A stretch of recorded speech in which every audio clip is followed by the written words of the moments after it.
이 시간 사도신경으로 신앙 고백 드리시면서 금요 기도회 시작하겠습니다.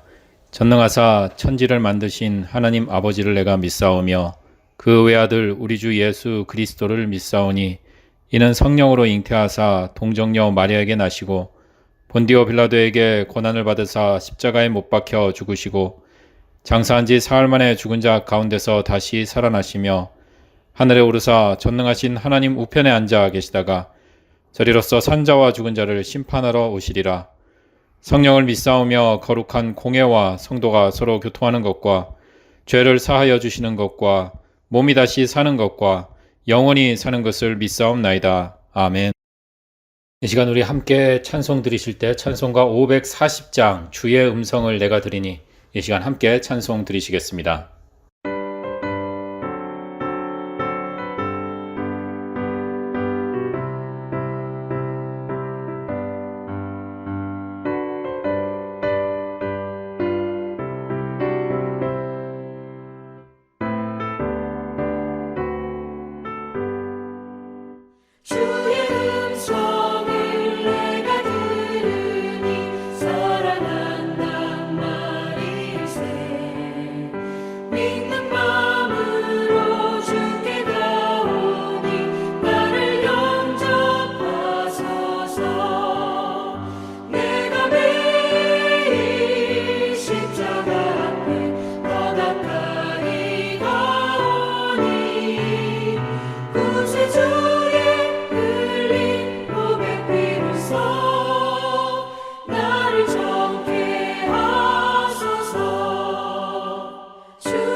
6월을 시작하며 금요 기도회를 시작합니다. 우리가 무언가 새롭게 시작하고 또 아직 가야 할 길이 있다면 먼저 해야 할 일이 있겠죠. 그 중에 하나는 지금 내 상황이나 모습을 먼저 살펴볼 줄 알아야 한다는 것입니다.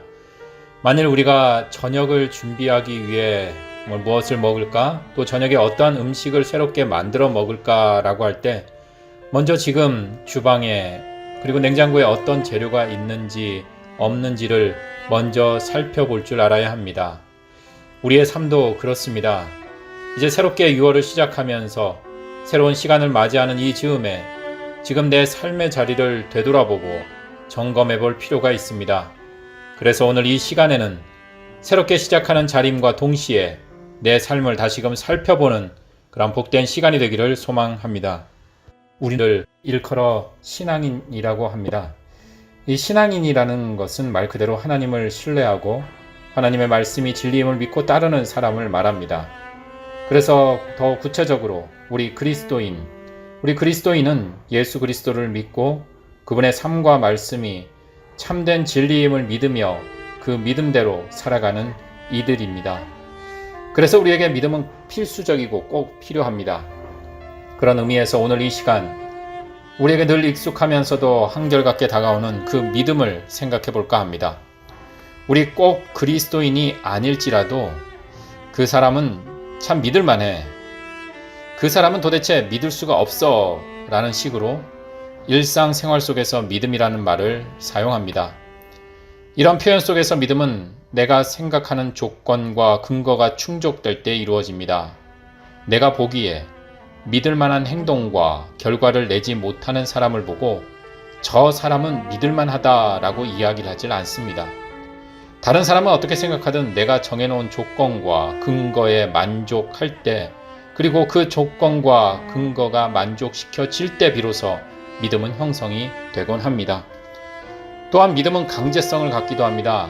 나는 정말 믿기 어려운 일들도 주위에서 믿기를 요구하고 심지어 강요하기에 어쩔 수 없이 믿게 될 때도 있습니다. 나만 믿어.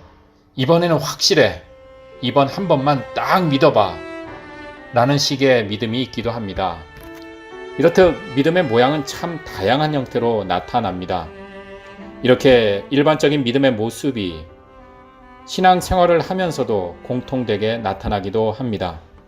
그렇다면 신앙생활에 있어서 우리의 믿음은 과연 어떤 모습이어야 하는지, 진정 성경이 전하는 믿음의 모습은 무엇인지 우리 말씀을 통해 만나보도록 하겠습니다. 고린도전서 13장 9절에서 13절까지의 말씀입니다. 함께 봉독해 보겠습니다. 우리는 부분적으로 알고 부분적으로 예언하니 온전한 것이 올 때에는 부분적으로 하던 것이 패하리라. 내가 어렸을 때에는 말하는 것이 어린 아이와 같고 깨닫는 것이 어린 아이와 같고 생각하는 것이 어린 아이와 같다가 장성한 사람이 되어서는 어린 아이의 일을 버렸노라. 우리가 지금은 거울로 보는 것 같이 희미하나 그때에는 얼굴과 얼굴을 대하여 볼 것이요 지금은 내가 부분적으로 아나 그때에는 주께서 나를 아신 것 같이 내가 온전히 알리라.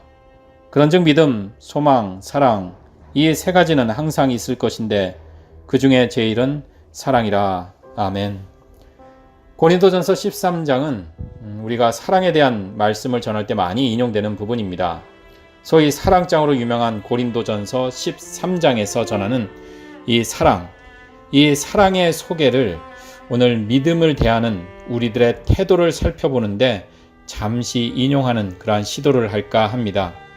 먼저 9절 말씀에 사랑은 부분적으로 알고 또 부분적으로 예언할 뿐이라고 그렇게 소개하고 있습니다. 믿음도 마찬가지입니다. 내가 생각하고 경험하고 알고 있는 믿음도 부분적이라는 것입니다. 그래서 내가 생각하고 확실하다고 믿는 그 어떤 것들도 온전하지 않고 때로는 틀릴 가능성도 그 속에 담고 있다는 것입니다. 인간이 행하고 생각하고 경험하는 모든 것들은 완벽하고 완전한 것은 없습니다. 그러기에 성경에서는 이 점을 더욱 강조합니다. 하나님 외에 절대적인 것은 없고 절대적이라고 하는 것은 멀리하라는 것입니다. 그것이 설령 당시에는 통용되고 합당한 생각이고 타당하다고 했던 뜻들도 그렇습니다. 제2차 세계대전의 종교개혁의 발상지인 독일은 교회며 사회며 할 것 없이 히틀러를 메시아로 보고 그를 숭배하였습니다. 나치즘을 독일을 구원할 하나님 나라라고 선전하는데 선동되기도 하였습니다.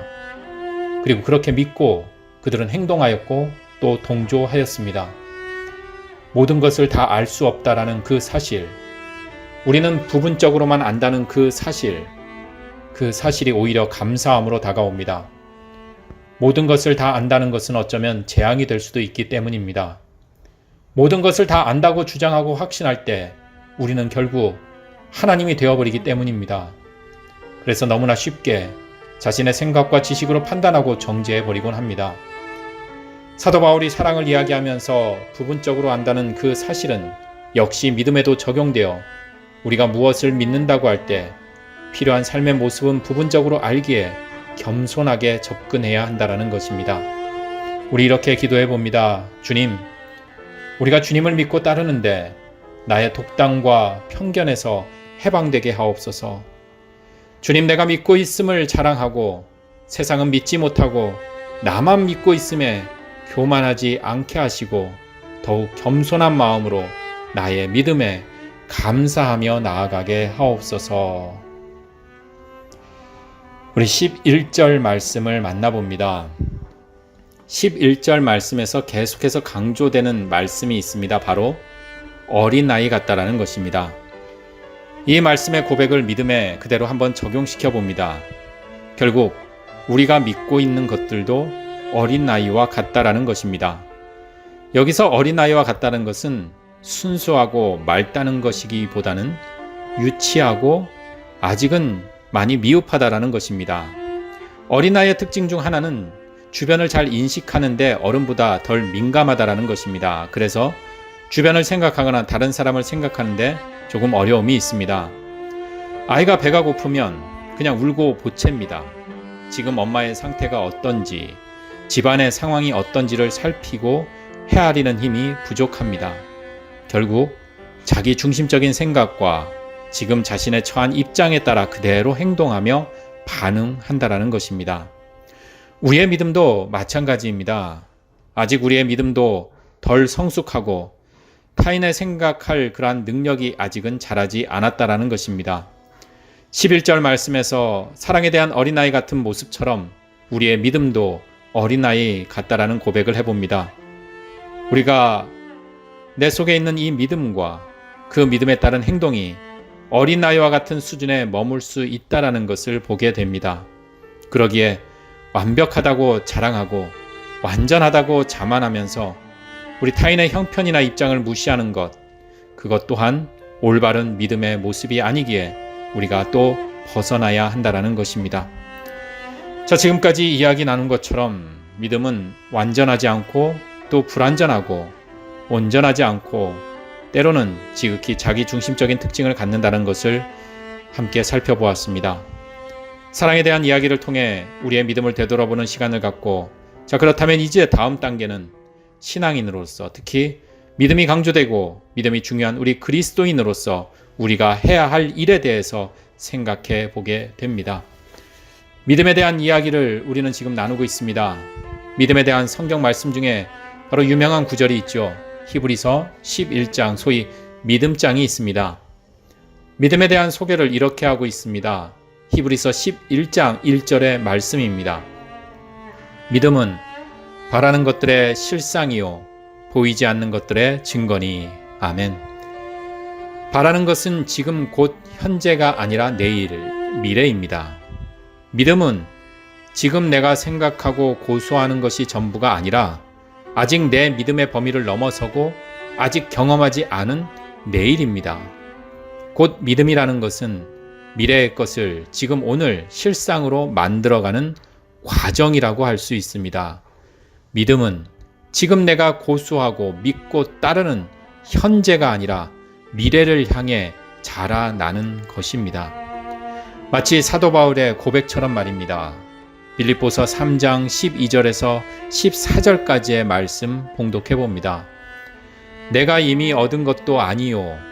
또 이미 목표점에 이른 것도 아닙니다. 그리스도 예수께서 나를 사로잡으셨으므로 나는 그것을 붙들고 쫓아가고 있습니다. 형제자매 여러분, 나는 아직 그것을 붙들었다고 생각하지 않습니다. 내가 하는 일은 단 한 가지입니다. 곧 뒤에 있는 것은 잊어버리고 앞에 있는 것을 바라보고 그리스도 예수 안에서 하나님께서 위로부터 부르신 그 부르심의 상을 받으려고 목표를 향하여 달려가고 있습니다. 아멘. 그렇습니다. 우리의 믿음도 그렇고 신앙도 끝없는 달려감, 그 달려가면서 자기를 바라보고 되돌아보는 자기 성찰이며 자기 반성에 기반할 때 온전한 믿음의 길로 향하게 됩니다. 바울은 고백하였습니다. 바울은 자신이 잘나서 뛰어나서 가진 것이 많아서 능력이 출중해서 진리를 독점할 수 있다라고 하질 않았습니다. 나만 진리를 독점했다고, 내 말만 맞다고, 내 믿음만 온전하다고, 내 생각만이 옳다고 확신하는 것은 믿음의 삶이 아닙니다. 그렇게 주장하고 확신하는 것은 알게 모르게 완전하시고 온전하신 하나님 자리에 자기 자신을 올려놓는 격이 되어버립니다. 이런 믿음과 확신이야말로 사람을 죽게 만들고 결국 하나님을 외면한 일이 되어버립니다. 예수님은 구원은 유대인에게만 있다고 믿고 고집하며 남을 보지 못하는 이들을 꾸짖으셨습니다. 믿음이 많다고 생각하고 살아가는 이들을 향해 믿음이 없다라고 나무라셨습니다. 예수님, 저 겟세마네 동산에서 예수님의 진실한 고백의 소리를 들어봅니다. 어쩌면 십자가 죽음 앞에서 눈물을 흘리시며 기도하시는 그 모습, 힘들어하시고 불안해하시며 아파하시는 그 모습은 목에 칼이 들어와도 흔들리지 않겠다라고 강한 믿음과 확고한 생각으로 가득 찬 이들에게는 믿음도 없는 연약한 모습, 나약한 모습처럼 보일 뿐입니다. 당당하게 굳세 믿음으로 그래요, 이제 올 것이 오고 말았습니다. 하나님 걱정하지 마십시오. 이제 저만 믿으십시오.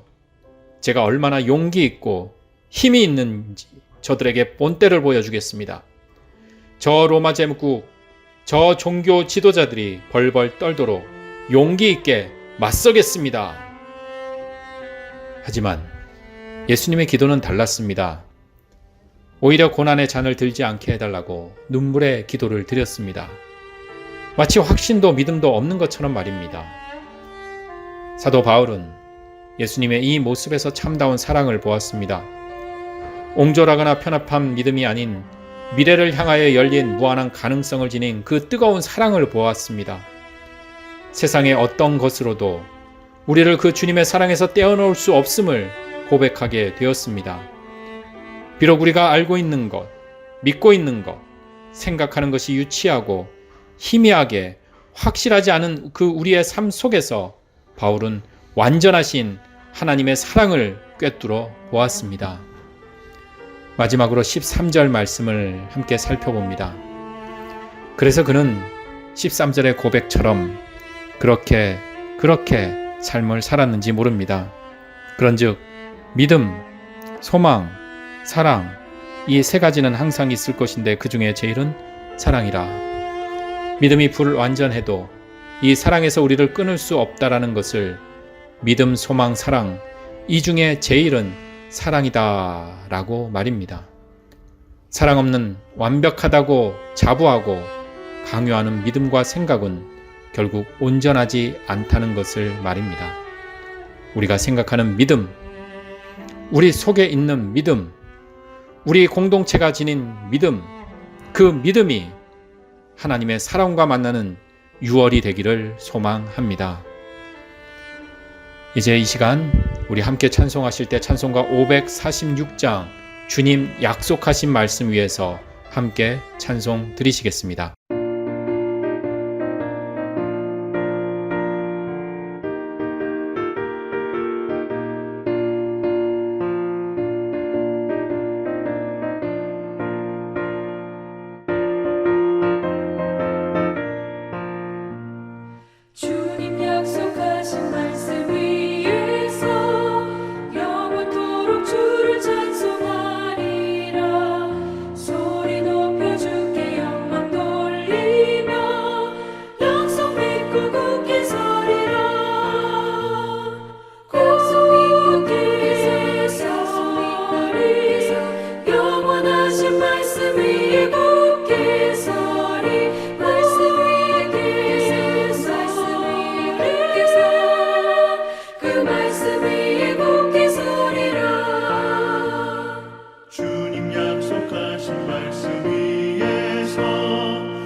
말씀 위에 굳게 서리 말씀 위에 서리 그 말씀 위에 굳게 서리라. 주님 약속하신 말씀 위에서 성령 인도하는 대로 해가며 주님 품에 항상 안식 얻으며 벽성 믿고 굳게 서리라. 벽성 믿고 굳게 서리 영원하신 말씀 위에 굳게 서리 말씀 위에 굳게 서 그 말씀 위에 굳게 서리라.